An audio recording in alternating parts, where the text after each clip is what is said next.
as you said, my name is Lesa VanSingel. I'm a professional artist. I graduated from Kendall College of Art and Design of Grand Rapids. My bachelor's is in fine art and illustration. So in illustration, with color, we have to start at the ground level. So whenever I teach it at the very basics with starting with the color wheel. Okay, so those of you at the table, you have a color wheel in front of you, and I have one right here. As you can see, our primary colors are blue, red, and yellow, right? Secondary colors are the orange, green, and purple. Then your tertiary colors are the colors around them. So some people don't realize that you have to mix colors to get to other colors, right? And as you can see from this color wheel, you can't make the color blue, you can't make the color yellow, you can't make the color red. They just simply are, right? And everyone's aware of that. So when we start mixing colors to get to the other colors, right, we start getting more of a variety of colors. And as you can see on this color wheel, and you look at your nice trusty little plate here with all your colors, they're the same colors on your color wheel, except for I have a little bit of an antique white and brown added on there, because we're going to be playing with some of those. They're pretty bright, right?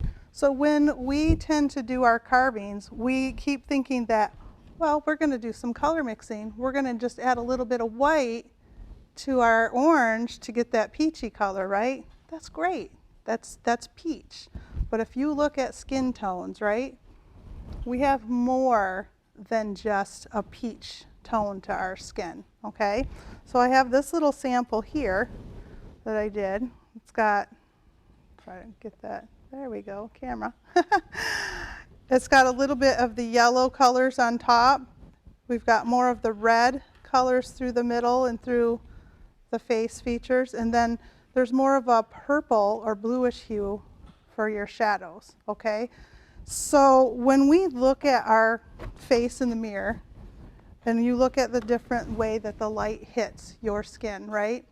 So if you look in the mirror and you see around your nose, it tends to be super really red through here, or if you get a cold, what gets red? Your cheeks get all puffy red, under your eyes a little bit, around, well, closer to your eyes. But then you also get those bags under your eyes, and then you see those purples and those blues, right?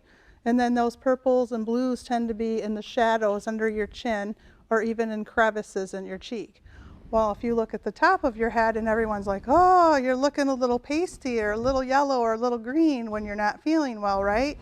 So those colors are just kind of draining a little, but we tend to have more of the yellows towards the top where the light hits us more towards the top of our heads. So when you think of skin tones, and this is for Caucasian, obviously, you've got to remember how the blood works through the system. So it's almost like our skin tone has those underpaintings. If you look at your veins, right, your veins are green and blue and red and purple, right? Those colors are all in there, and even a little bit of green if you have more of a transparent skin. So when we paint, sometimes some people are very detail oriented and some people are just very relaxed. Some people try to get all those little things in there, and then some people are like, well, we're just going to slap the peach on, right? Well, you got to find the balance between all of these colors.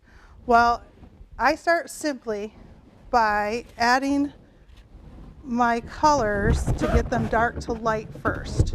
So we've got all these bright colors. Well, how do we get those bright colors to even resemble any kind of colors for our skin, right? So if you look at your color wheel, the complementary colors are the colors that are directly across from each other. So you have yellow and you have purple, right, across from each other. So if you want to darken your yellow, you're going to add a little bit of purple, but you're going to keep it to that golden color until if it looks purple, then you went too far and got your darkest color of purple, right? So vice versa. So if you want to darken that purple, you're going to add that yellow until you get to that darkest version of purple. And I did that on the back here of a little sample. Here's my light purple all the way down to my darkest light yellow, all the way down to my darkest yellow, adding those colors, okay? There is not one drop of black in there. right? But it darkened. And if you can see from here to here, that is our value scale. Your value scale is going to be very, very important when you're doing color mixing. I've taught students that struggle with color blindness. One thing about color too is it also has temperature and mood, right? So when I'm talking temperature, if you look at your color wheel again, all these colors right here, from red all the way to yellow, even this color here, that's got that warm feeling to it, right? So those colors that we see, we think of the sunshine, we think of fire, we think of things that kind of warm us up, right? And you look at these cool colors, the green all the way through almost to purple, and this color too can be included. You know, you think of a cold glass of water or the beach or the ocean. So colors have that temperature. When I say mood, also, if you add black to these colors, it grays it down, okay? So when you gray down your colors, it gives it stormy feeling, ominous feeling, or some, you know, so it can give you those feelings. When we tried to put those into our skin tones, you almost, when you're adding the grays and you're adding black, it deadens the colors. It almost makes it look like The Walking Dead. If you look at some paintings where people are using in the shadows, instead of those purples like I talked about, or some of those rosy reds or yellows throughout the face or features of your skin, you're like, ooh, that person looks like they died yesterday. You know, it's just, which is kind of gory, but it's what ends up what it looks like when you use that black. Is it wrong to add black to colors? No, because you can still use them for a shadow or whatever, but it depends on the purpose of the painting. And today we're concentrating more on how to get more of those tones for skin tone. So that's why I mention it. Again, your whites can turn all of these colors. It's a white is a tint, so it's not wrong to add white either. But when you add straight white to all of these, what that does is it turns them pastel. Okay? So again, there's a time and a place for that as well. So you want to do some springtime flowers, great. You know, those colors are in there. You've got those lilacs and those beautiful buttercup yellows and all of those different things. They can fit into the skin tone, but you have to add the other colors with them. You got to be able to darken them down, okay? So, is there any questions at this point so far? No? Okay. So we got the complementary colors across from each other to darken them. So that's what we're going to play with, and then we're going to talk about how to put them together. So I'm going to just show you, and you can follow along if you would like, if you have your paint brushes and your little palettes. If your paint is full on your tray, you have a little plate too for your color mixing. I'll try to keep this away from me and in front. Okay, so I'm going to start playing with the blue and the orange.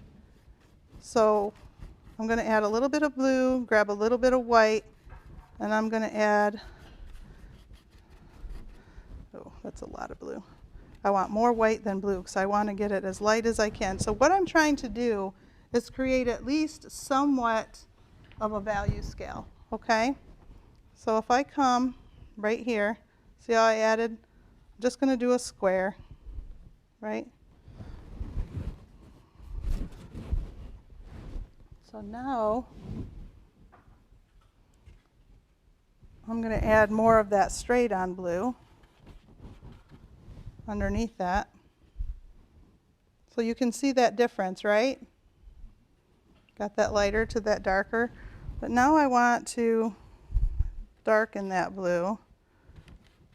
I'm going to add a little bit of orange.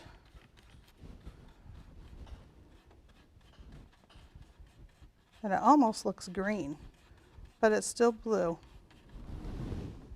I'm going to add that right there. Okay. So now I want to darken that down even more. Add a little blue. It's almost going to be equal parts. Right now that almost still looks orange, so Still needs to be blue.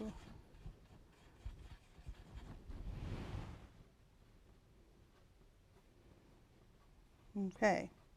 So you can see there's a transition there, right?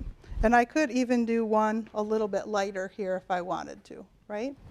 Okay, so that would happen the same way with the orange. So clean that up.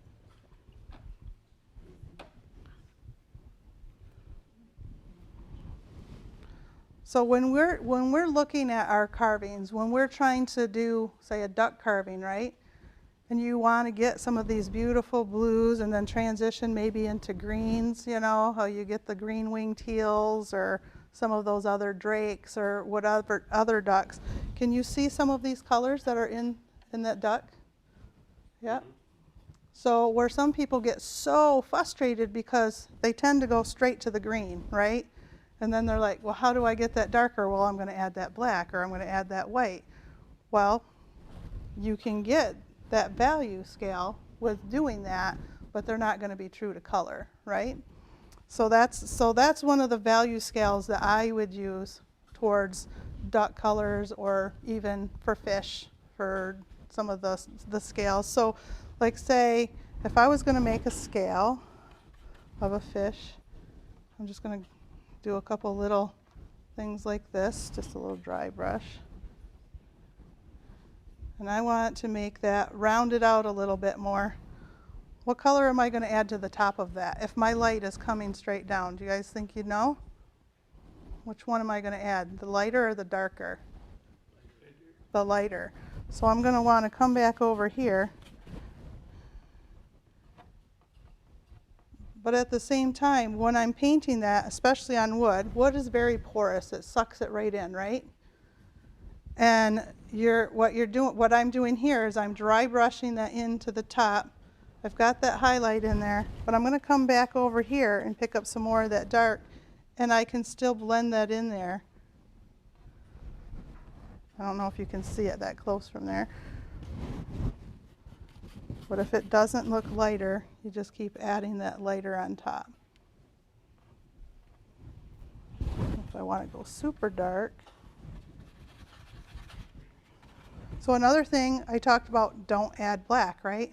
But you can add brown. Brown will dull it down. I'm going to add just a tiny bit of that brown.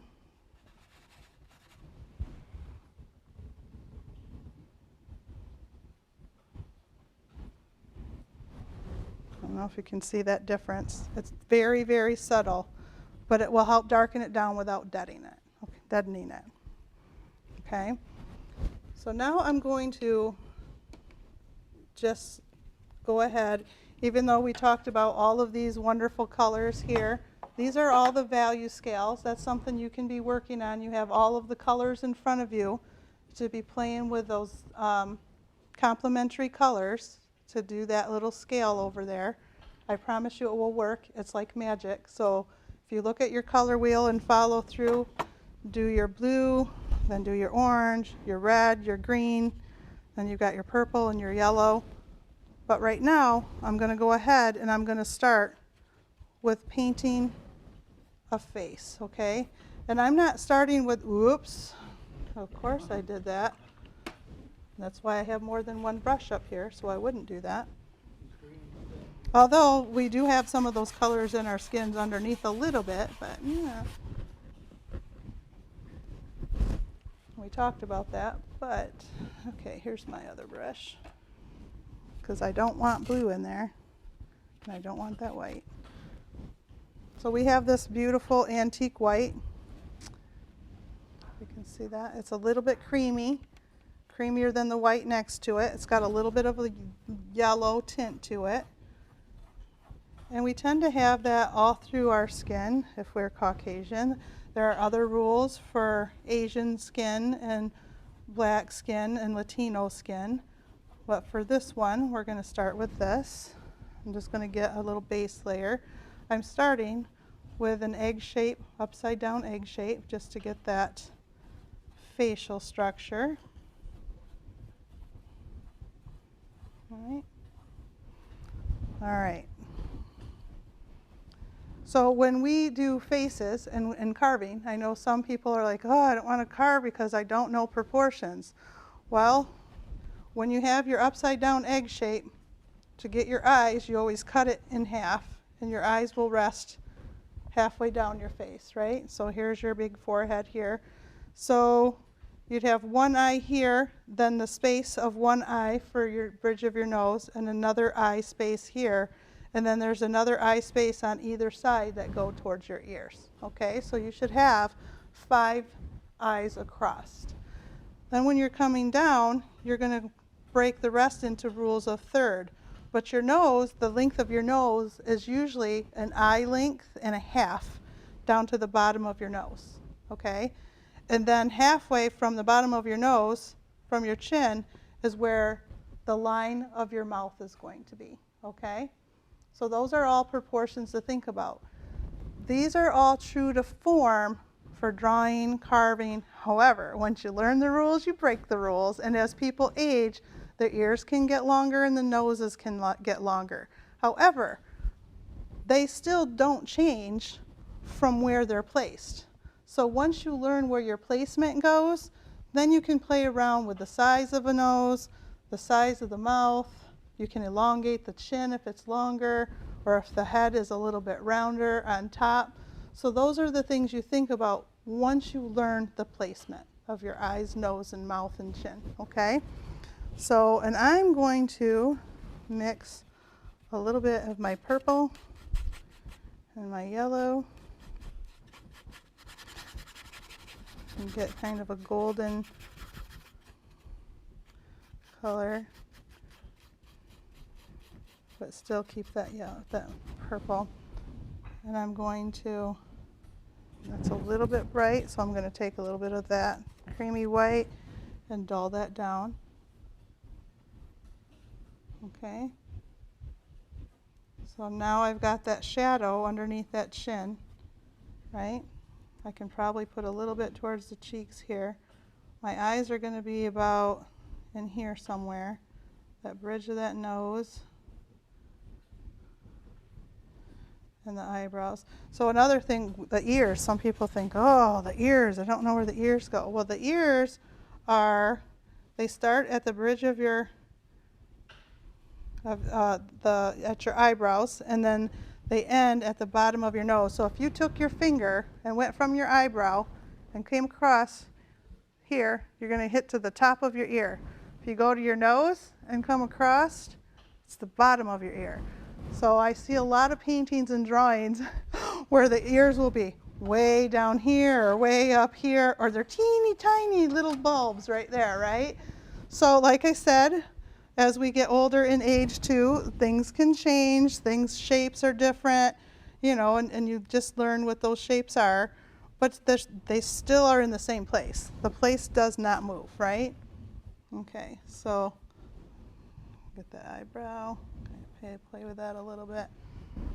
Then of course, there's the neck. Everyone's like, oh, some people have these teeny tiny skinny necks and some are pretty full. But rule of thumb, again, learning those rules. So you find where that ear is, and you're following that cheekbone, right, down to about here, and it lines up, usually lines up by your eye, by the edge of your eye. So if your eye is here, your neck usually starts here and here. Now, with men, obviously that can be different. As you can see, I've got kind of a pointy chin. Some guys will have more of an angled jaw, right, where you'd come out a little bit more there. So that means their neck is going to be a little bit thicker because you're also following that jawline, okay? And rule of thumb for this is look in the mirror. Figure if you're doing a self-portrait, find those key points of where things start and stop and how they're in relation to, and look for angles. You guys were teasing me earlier about halves, you know, math. There are a lot of different math features in drawing because you are working in halves and quarters and different things and different angles, so there's some geometry in there. But as you can see, that's getting a little dark. I don't want it that dark, but I can lighten that up again with some of that. And again, this wood is so porous, it just sucks that wood right in, right? So, or sucks that, the wood sucks that paint right in. All right. So now I've got some of those shadows in there, but I want some of those reds in there. I'm going to show you. If I do just straight on red, whew, look how bright that is. That's pretty bright. That's some lipstick, man. All right, so now I got to tone that down. I'm going to grab some of that green. I'm grabbing some green. I need to remember to hold this down here. And I still have a little bit of my white in there because I want to get it softer. And that one's starting to look a little muddy, so I don't want that. Your colors can get muddy really fast if you don't pay attention, if you don't clean your brush good.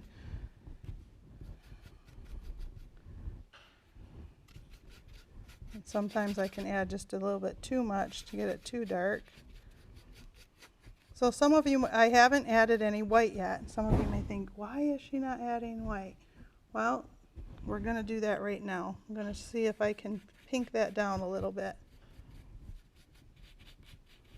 And if you look at your lips, your top lip tends to be lighter than your lower lip because of how the light hits it, right?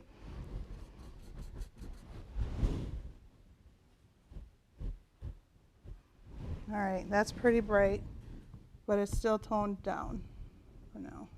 And I'm not being exact with this, I'm just getting some shapes in here just to kind of show you how these all relate to each other. And as you can see from this little sample here, it's a lot of layers, a lot of building up. So you start with your base colors like this, and you see how these are all starting to form together. So now I said too, under your eyes, right through here, in your eyes, that's where blood pools too. So when you're starting to get your eye color in there,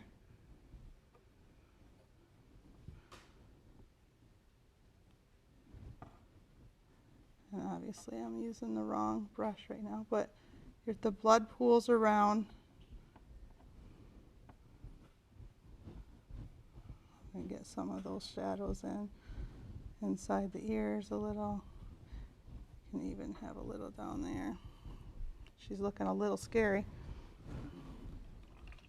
I'm going to switch to a rounder brush because it's going to be easier. But now I want to get some of those peachy colors in there, right? So we talked about that orange and that blue. I don't want it too muddy, but I'm going to add some of that white because I've pushed it back enough.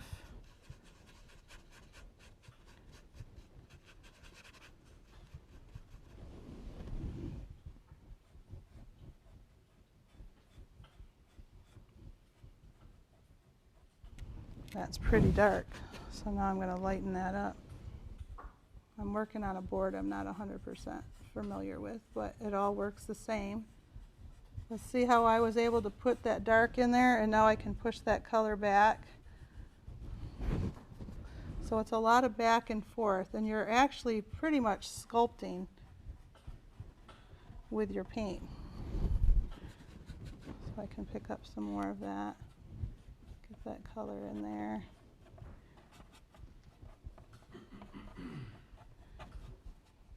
Can you see that peach tone? Okay, so if I was going to, I'm going to show you what just doing the orange and the white does. So orange and white, did I say that? Yeah. So, oh, sorry. Orange and blue will darken down, but orange and white, see the difference between how bright that is and how that is pushed back? So that's adding that blue, right, to darken that tone. So this tends to make it look like plastic, or make it look like, here I am. It's all too peachy. So, but that's not what I want. But that's what I wanted to show you, the difference between this side and this side. See how you can push those tones back and get it more realistic. So I'm just going to some dry brush some of this color in here quick to, but see how I've kept some of this nice creamy white. And again, I can push some of that back and build that up. I haven't really rinsed my brush much because I'm just pushing that color around making it work for me. Would this For be true building for it. watercolors, or is that a little bit different story? No, it is true for watercolor. So Okay. this color mixing goes true to form across pretty much most mediums. That's why it's really good to study color theory. It's really good to learn these mixing techniques. And the only medium that it doesn't always follow true form is the oil painting, because oil painting can get muddy real fast, even though they have alla prima style where you can do wet on wet. But you also have to know how yellows and blacks and browns and greens work together, because the pigments tend to blend a little quicker and more differently. There's a little bit more creaminess to it. So, which they do have some wonderful books out there that will have those guides for you that tell you what the colors will do or what they'll look like when you mix them together. And I cannot remember the name of the book. I should have wrote that down for you. But especially in the alla prima, the wet on wet. But watercolor works the same way. So when you want to start with watercolors, you're always going to work from light to dark. When you want to darken your colors, you're going to do your color mixing. But you see how I have this trusty little tile down here? I've got my little here, and then I've got my bigger one. So whenever I do a project, whether it's oil paint, watercolor, Prismacolor, anything, I have a little piece of what I'm working with so that I can test my colors first. Because you don't want to get to this point where you've got all this wonderful work done and then all of a sudden you put a color on you can't take off, especially in watercolor. So that's what I play around with. But in watercolor, this all works the same. Yep. So this is pretty orange, and you can see that I've kept this yellow through here, but I really need to just, and here's another thing, you can take your water with acrylic paints. You can treat acrylic paints close to like watercolor. See how if I'm not adding any more paint to my brush, but I'm taking the existing paint, oops, carefully though, because being up here it drips. But I can take those colors and I can use the water to blend and push those colors back. If I'm going too fast, too drippy, I can just take my little tissue there and push it back.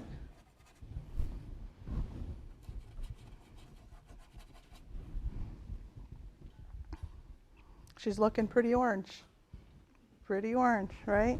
So I gotta get some peachy, softer colors in there. So I gotta mix some red, maybe a tiny bit of the green. So the paints that I'm working with right now, as you see in front of me, are these craft paints, right? Cute little apple barrel craft paints from Walmart. These are, oops, I obviously didn't push that down too far. Forgot my creamy color. These paints are great for if you're just doing some fun crafts or some of your Christmas ornaments or whatever for wood carving, different things. I also have, sorry, I gotta push this back, it's bugging me, I went that bright. But see how I was able to just grab that and I'm pushing that right into the paint that's already there because it's still wet. But you see how I went from that peachy to more of that pink color? So don't be afraid to almost erase what you've done. But see, I left this color here, so do you see how that highlight is kind of bringing that nose, popping that nose forward? And I still have this up here. So it's kind of rounding that out. I kind of took the highlight out of her chin there a little bit. So I can kind of brighten that back up again by adding that white color. Then I can also add some more of those shadows if I needed to.